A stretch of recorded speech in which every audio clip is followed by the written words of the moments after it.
Welcome to The Girl Herd, where we talk Texas football. and a bunch of takes you probably already heard.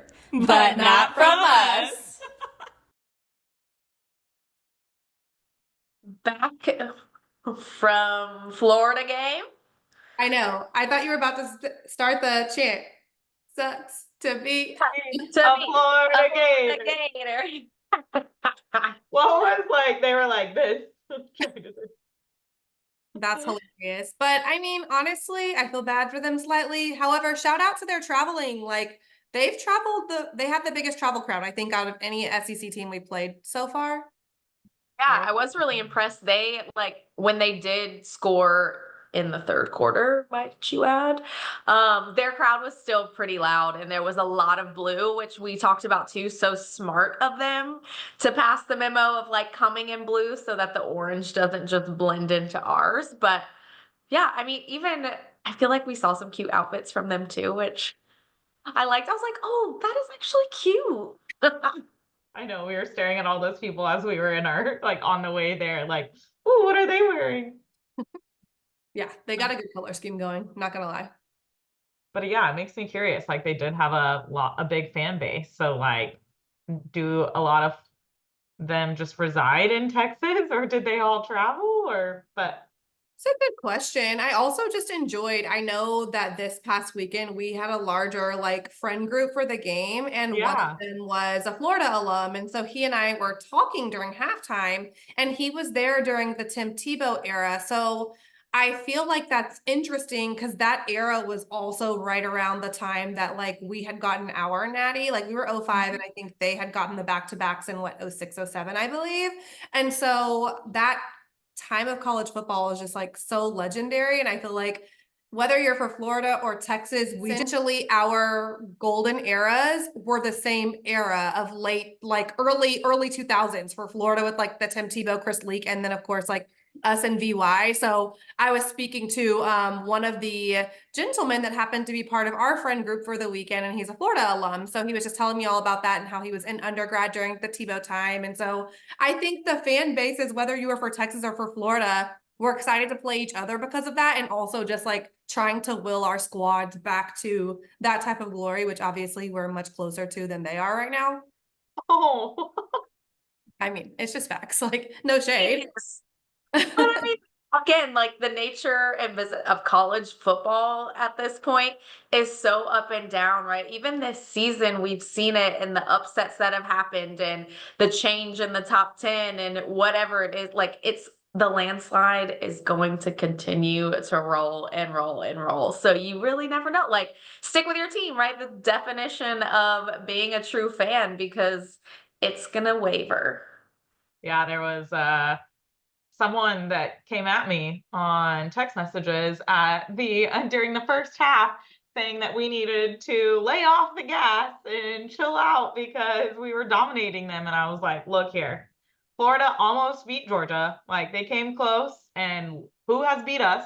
Georgia. A. B, it matters how much we beat teams in our conference. And we still have a whole nother half left. And you never know how that's going to go. So I was like, let's go. Let's get them. No, I love that. And that point differential. I mean, look at the SEC standings, which, by the way, Yeah. the conference is losing their minds right now. They're once again, all the mental gymnastics that we always talk about, they're going so hard on our easy schedule. Schedule. They are going crazy. And it's we didn't set our schedule. They're talking about the fact that we have 0 wins over current top 25. And I'm just so over it. I'm like, you know what, Texas, we need to win out. We need to beat A&M. We need to win this SEC championship game in our inaugural season to get all these people to be quiet. And then you know what? Those teams we didn't play, give them to us in playoffs. I want them all, so that then what will they say? Because nobody could have predicted the mayhem that this college football season could have been, right? Yeah. And these, like you said, these schedules get made however many years, in advance. And us coming into this conference, they kind of had to do some maneuvering of puzzle pieces. So if you mad at anybody, you better be mad at the SEC. Well, the gag was OU Barstool, talking about Texas having the easiest schedule ever for SEC. And it's Yeah, because of y'all, like maybe don't suck so bad because we went into this year talking about OU and Georgia being those back-to-back weeks that were going to really kill us. So whose fault is it? Right. But also, like, anytime someone says that to me, I'm like, let's talk about the teams we've played and still have to play. Like, there's like, look again, Vanderbilt has been more competitive than people thought they were going to be. We still like Arkansas this week is at Arkansas, not a joke. Like Kentucky, you want to look at all these teams and think that they're easy, but even like I know someone that went to LSU and is like, we still have to play OU. Like, look how we did against OU, but you still never know what could happen. So it's so easy to be like, y'all just have an easy schedule and y'all aren't playing this or that. And then you start talking about like, who have we played, y'all? Do you know? And like, guess what? There's similar people that you've played. So how can you say it's an easy schedule? You can't say that. And the top 25 is so subjectively put together. So I don't Yeah. really want to hear too much on that because they were giving Bama a lot of credit because they currently have 4 top 25 wins of teams that are in the top 25 today as we're speaking. And then somebody was like, yeah, but they lost to Vandy. And it's like, exactly. Like, sorry about you. Forget that they definitely lost to Vandy. I'm not gonna say they looked a lot better, this past Saturday as even in Death Valley. But still, right? Like there's so much football to be had. You never Yeah. know like when the big dog is gonna lose because the SEC is so competitive in every school and you never freaking know.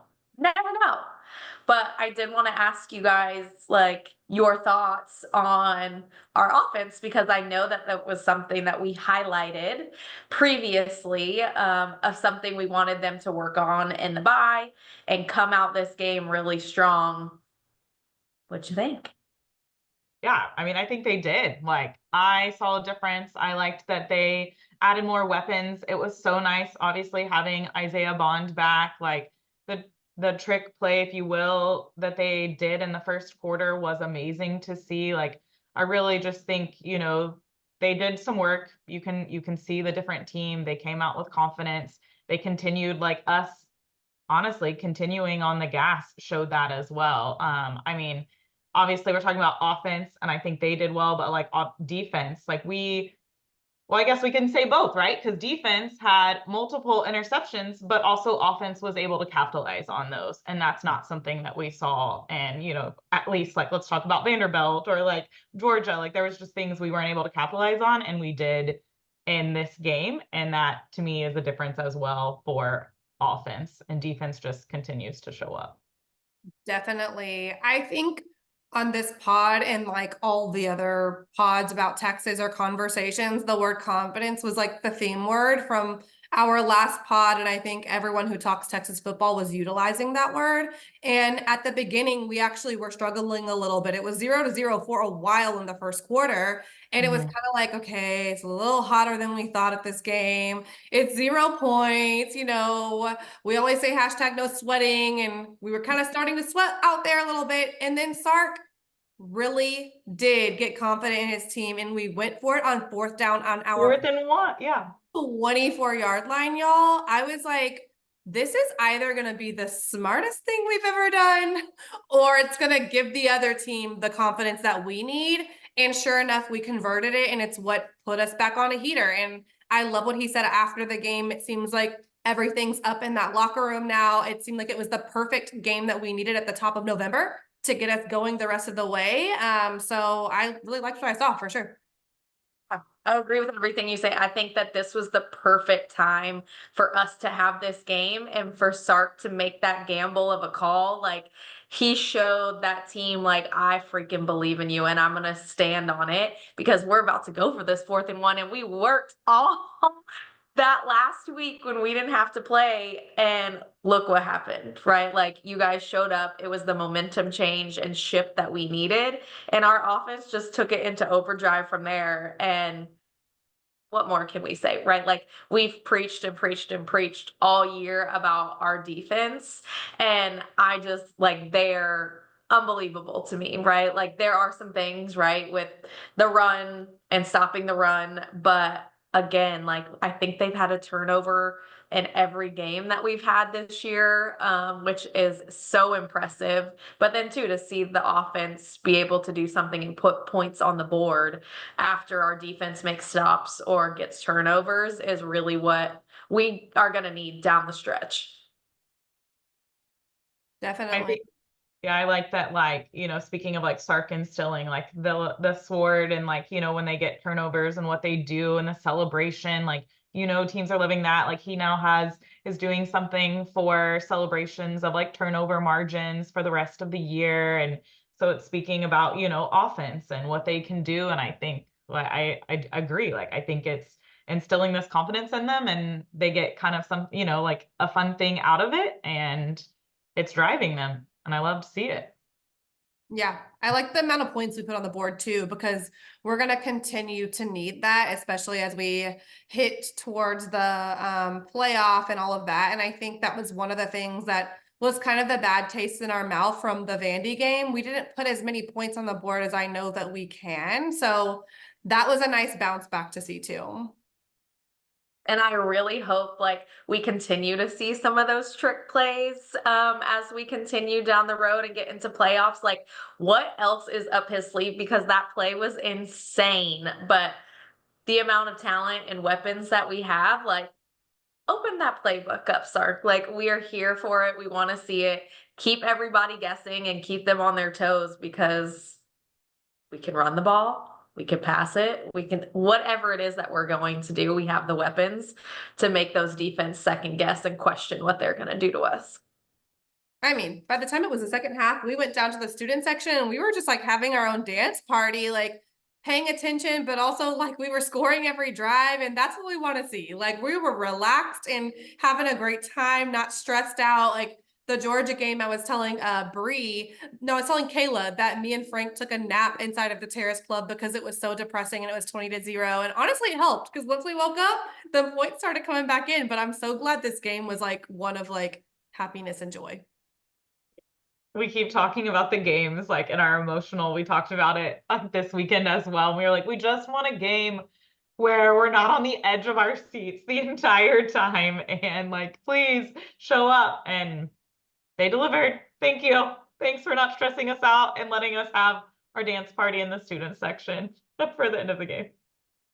No, we talked about this too of how many students left at halftime because the score is 34-0. Do you guys have thoughts on that? Like, would we rather the students are bored and leaving? Or, I mean, I personally would love if they would stay, right? Like, continue to support the team and continue to be mayhem in the stadium for the opponents, right? Because then I think too, that's really when we did start hearing the Florida fans become louder is because our student section had started to deplete. But Look, I think there's two times when people leave.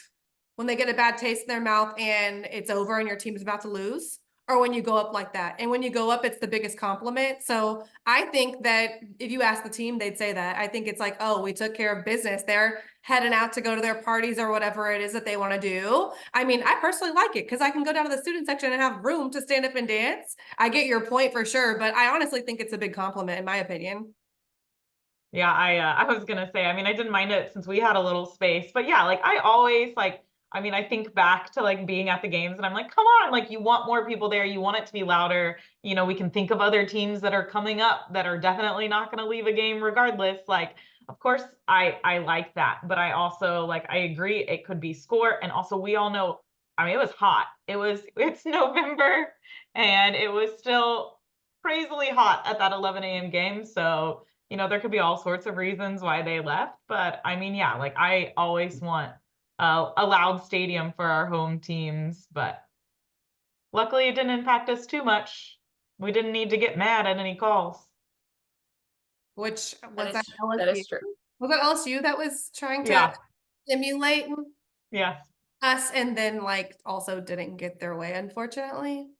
But like the announcers saying that Texas started that. Come on, y'all. They're jealous. I'm I so jealous. I still stand on it. We got our way. They're just mad that we're new to the conference and we did that and we got our way. And again, I still say, like, they clearly don't know anything about tech. Like, they had to go over the speaker at the tech game this weekend to plead with the students to stop throwing stuff on the field, right? But we know this. We've been in a conference with them for how many years? They throw tortillas, they throw this, they throw that. Like, it's just their brand. So go somewhere else with taunting us about throwing empty water bottles. Like, we But love a also, passionate fan. also students of Ole Miss, how many y'all to follow instructions? Because that was, I mean, entertaining to watch as someone who is in the safety of your home, but complete madness. They filled that field so fast, and there's like 16 seconds left on the clock. And I think you texted it, Angie. You were like, they can't like go back up into the stands. Like, where did they disappear to? Honestly, you are fueling the fire for every like stereotype of Mississippi. Like, what, you can't read the clock, you can't, like, what is happening? Why are you already on the field? There was a Yeah, big they sign on their jumbo board. It said, please do not leave your seat or something like that. But did y'all see Lane Kiffin? He was so mad. Like, he was so mad. so mad. So mad. My brother-in-law was there, and he said that they started letting people down. Like, who missed that cue? Who did There was not? that reminds me, Michelle, there was a tweet and it was like this one of the security guards at the game while it was happening. And I mean, forgive me, but he was like an older, heftier type of dude. And he was just like going like this and going like that left to right. And it was like this was Georgia's O-line trying to stop Ole Miss the whole game. And I was like, oh gosh, like he stopped literally nobody. Oh no, I asked, so my brother-in-law and my nephew were pretty close, and I asked if they ended up storming, and he was like, no, the guy in front of me jumped off. It's like an 8-foot drop, and he had to leave on a stretcher, like he broke his ankle or his leg or something. What? Well, you know, that's why they say like we'll never have that at Texas because our stadium is like that. Like the drop off, I mean, maybe whenever I was in college, I was a little more agile. I will not be ever trying that, you know, in present day. And they No literally way. break the goalposts. Like, remember when we saw this? Like, they break it off. So, question about that, because when you were saying break it off, I saw Lane had a picture and they like put HC for head coach and signed it. So, like, is that what you mean? Like pieces of it? Because how did they like get, how did they? So that we were talking about this because I was like, what actually happens? Does it break at like the ground level? And what happens is like all the weight up here, it snaps in the middle of the base. So there was still some pole sticking up out of the ground, and just the rest of it snapped from like the weight and the force of all the people up All on the, the like yeah. little T part. And That's then some people just rode it across the field. I saw one student in particular. He was really, I mean, it felt like he, I don't know, he seemed like he was Christopher Columbus or something. He was really going for glory and everybody was just all about it. But I don't know. Like we talk about this all the time. It feels so dangerous. Like the whole breaking off. Dangerous. The way Yeah. that you just described that sounds crazy. Like seeing the players still like in the mosh pit mass of people and like with their helmets on trying to get out. Like I feel I'm not a claustrophobic person. Y'all know I am like a free little bird. Nothing gives me anxiety, but that stresses me out because the amount of things that can go wrong, right? Like even the poor quarterback, homie got hurt during the game and they're all like boom, boom, boom, boom, boom, boom, banging on his helmet. Like I'd be like, you need to get out of my face and stop touching me, please. So did y'all see the Georgia player that like had to make a statement and he got like in trouble? Not in trouble, but like he was seen supposedly celebrating with Ole Miss people was the statement that came out and they asked Kirby Smart about it. So he was like, he's an idiot and was just Yeah. like really mad. Well, he wrote a statement. It sounds like you've seen it, Michelle. And he was just Yeah. like talking about how basically that it looks like he was celebrating with Ole Miss people, but he knew those people and they also attend his games. And it was like family members and friends, and he hadn't seen them in a while. So he was happy to see them. What do y'all make of that? I mean, that's like pretty outrageous and like also wild for your coach to call you out that way.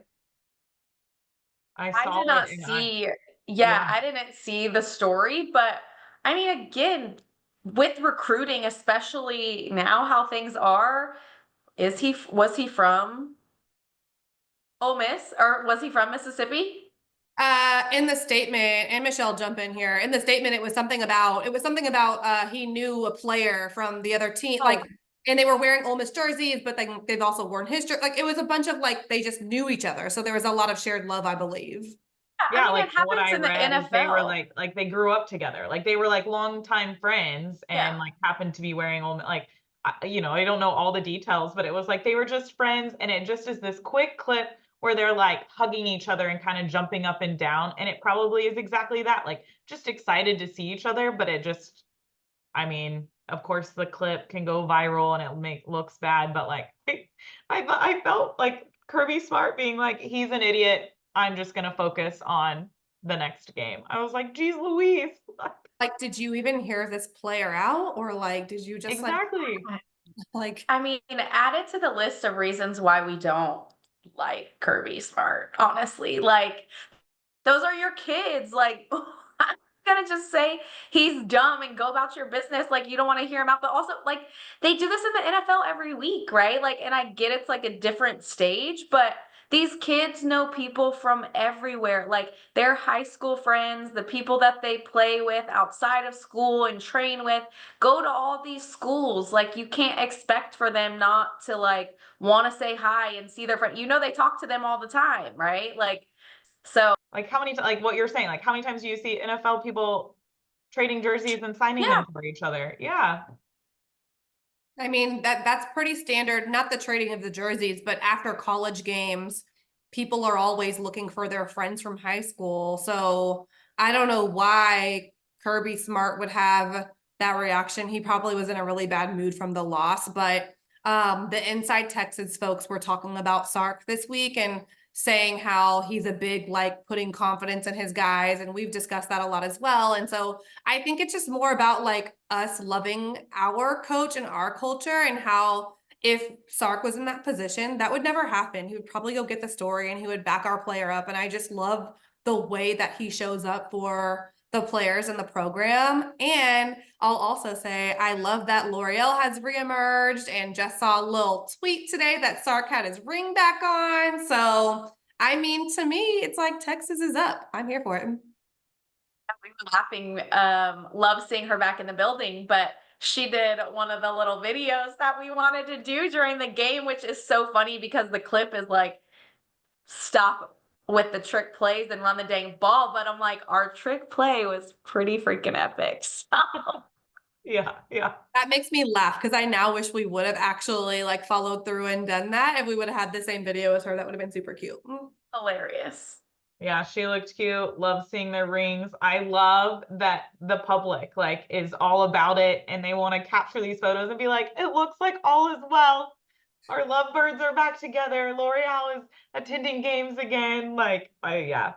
They have to love that, right? I mean, not everyone gets supported in that way from a couple standpoint. So that's super cute that everybody is sort of like rooting them on from the wings. So yeah, shout out to them. Shout out to love. We love it. Love, love. The love. We love love. Love, love. Well, So, what are you guys thinking about Arkansas? I know we are not traveling to Arkansas this year. Maybe another year it will be on the agenda. But what are y'all thinking? They've kind of had not such great outcomes and games, but yeah. how do we think it's gonna go? I mean, I saw the stat sheet from the last time, and it was UGLY. You ain't got no alibi. It was real ugly. But they said that there's 11 players still on the team for Arkansas since that game, and 9 are starters. So I'm sure they're gonna want to bring the pain. They're gonna be wanting to talk mess, but completely different squad that we're bringing up there. I mean, I have a lot of respect for Arkansas. Never been up there, but I've heard things about their environment. So I think it's just another week of 1-0. Everything Michelle was saying earlier about like it doesn't really matter. Arkansas took down Tennessee earlier in the year. Like we have to take this seriously. So yeah, I'm just looking forward to a really competitive game, and I'm hoping that we come out and play like we did against Florida. I don't know how I missed this, but like didn't know that like Arkansas and us had such a rivalry. but it's like so long standing and it has so much history and like, I mean, it goes way, way back. And so they were asking Sark, like, of course, how do our players feel? And he was like, oh, we're instilling it. Like we're all about tradition and history. So we've talked about it a lot. Like, it's just because it's not as nationally known as like the upcoming game that we have with A&M, like we're still talking about it. But like, even for me, it's not so much like all the history, but it's, since obviously I wasn't in it, but it's the fact that like we have played them. It's always a thing going and playing at Fayetteville. And the last time we were there in 2021, it did not go well for us.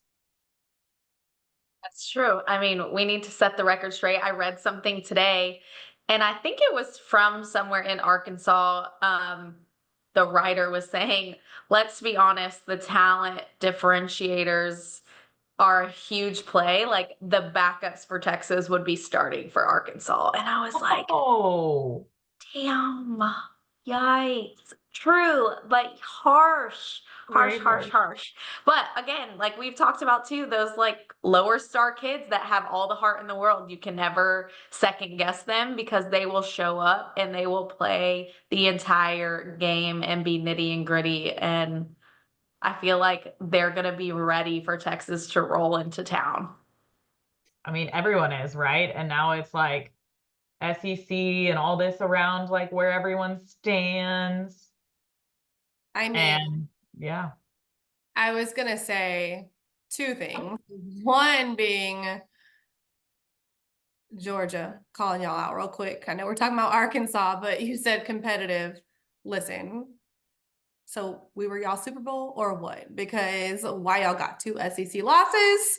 Michelle, you talking about it being competitive made me think of that. But also Arkansas as a state, first of all, it kind of reminds me of Canada. I be forgetting it's up there sometimes. Like, sorry, no disrespect, but when you think about where they are geographically, they have to pull from like East Texas and Dallas. So one has to think they do have some competitive players on their team that are from the Texas area. I haven't personally looked, but that's something I've not really thought about. It's just their recruiting set. And obviously they are competing against us and like the Techs and OUs, you would think. But that's going to be interesting to take a look at as well. Like who is on this team? Yeah, I mean, the tagline though is like they hate Texas more than they love themselves. Yes. So it's about to get real.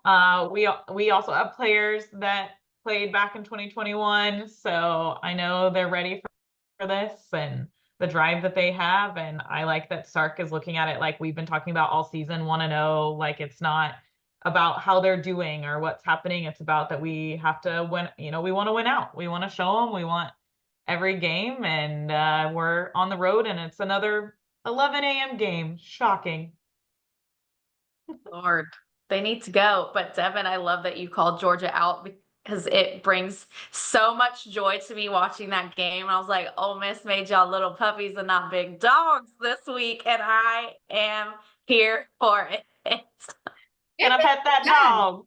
Yeah, like it makes me mad though, because first of all, it just keeps bringing us back to our own frustration of why did we not show up in the way that we know that we could. But I'm like, No. Georgia, y'all for real? Like these other teams are making y'all look so bad.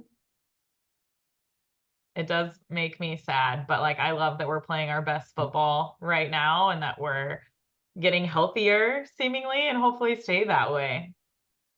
Yeah. This is the momentum like swing that we wanted to happen in the beginning of the season. Like we want to come out of November into December on that upward trajectory, and that's hopefully what we keep seeing from our favorite boys in burnt orange. And I So love that we got some new players that got to play this last weekend. Hopefully we continue that. yes. So what are y'all's thoughts looking ahead to SEC title game and like the way it might shake out? Like who do y'all want to see in this game at that point? Who do you think we will see? Like what's it looking like?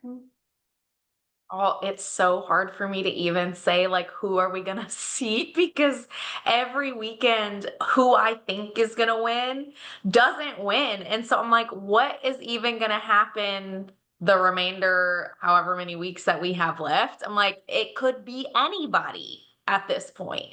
So I mean, I would have loved to see LSU because that's somebody, we love to play our little neighbors in the boot. But after them, I mean, Ole Miss is looking like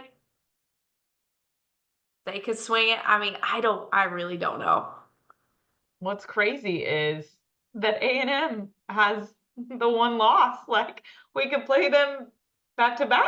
Like how does that work? Like That would be so historical, right? Like a first, right? Or no? like us two playing in the SEC I would think. championship. I would think too, because I'm thinking about how it was set up in Big 12 and it was similar. At least it used to be sort of similar to how SEC had East West. I know they switched us up a bit too in Big 12, but I wonder if that's ever, I don't know that that's ever happened before, back-to-back A&M weekend. I don't think it has, the way people were discussing it on Twitter. I don't think so either. I think so.